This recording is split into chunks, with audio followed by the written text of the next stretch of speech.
আমরা এমন এক অদ্ভুত সময় দাঁড়িয়ে আছি যেখানে মানুষ আয়নার সামনে দাঁড়ালে নিজের চেহারা দেখার চেয়ে বেশি দেখে তার কতগুলো মুখোশ আছে। আমরা সবাই ভালো থাকার অভিনয় করি, কিন্তু ভিতরের শূন্যতা কেউ কাউকে দেখায় না। জানেন তো, গাছের পাতা ঝরে গেলে সবাই দেখে, কিন্তু শিকড় যখন ভেতরে ভেতরে পচে যায় সেটা কেউ বুঝতে পারে না। আমাদের জীবনটাও ঠিক এমনই।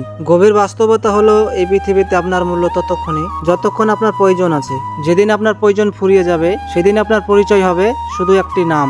মানুষ আপনাকে মনে রাখবে না, মনে রাখবে শুধু আপনার দ্বারা তাদের কি উপকার হয়েছে। আর একটা তিতা সত্যি কি জানেন, যাদের জন্য আপনি নিজের সবটুকু বিলিয়ে দিচ্ছেন তারা একদিন আপনার দিকে আঙুল তুলে দেখাবে যে আপনি আসলে তাদের জন্য কিছুই করেননি। আমরা যাদের আঁকড়ে ধরে বাঁচতে চাই, দিন শেষে তারাই আমাদের হাতটা সবার আগে ছেড়ে দেয়। বিশ্বাস করুন, কাছের মানুষদের দেওয়া আঘাতের কোনো শব্দ হয় না, শুধু হৃদয়ে এক গভীর ক্ষত থেকে যায়। তাই বলছি, মানুষের ভিড়ে নিজেকে হারিয়ে ফেলবেন না। কেউ আপনার জন্য সারাটি জীবন অপেক্ষা করবে না। সবাই তার নিজের মতো করে ভালো থাকবে। শুধু মাঝখান থেকে হয়তো আপনি অনেকটা সময় নষ্ট করে ফেলবেন। অন্যের চোখে নিজের বিচার করা বন্ধ করুন। আয়নায় যে মানুষটা আপনার দিকে তাকিয়ে হাসছে বা কাঁদছে, দিন শেষে সেই মানুষটাই আপনার সবচেয়ে বড় সঙ্গী। বাস্তবতা মেনে নেওয়া মানেই হেরে যাওয়া নয়, বরং নিজেকে নতুন করে চেনা। এই স্বার্থপর দুনিয়ায় নিজেকে ভালোবাসতে শেখাটাই হচ্ছে সব থেকে বড় জয়। আপনাদের কাছে বাস্তবতা কি, এক কথায় কমেন্টে লিখে যান। ভিডিওটা ভালো লাগলে অবশ্যই লাইক দিয়ে শেয়ার করে দিবেন, এবং আরো এইরকম ভিডিও পেতে চ্যানেলটিকে ফলো দিয়ে পাশে থাকবেন।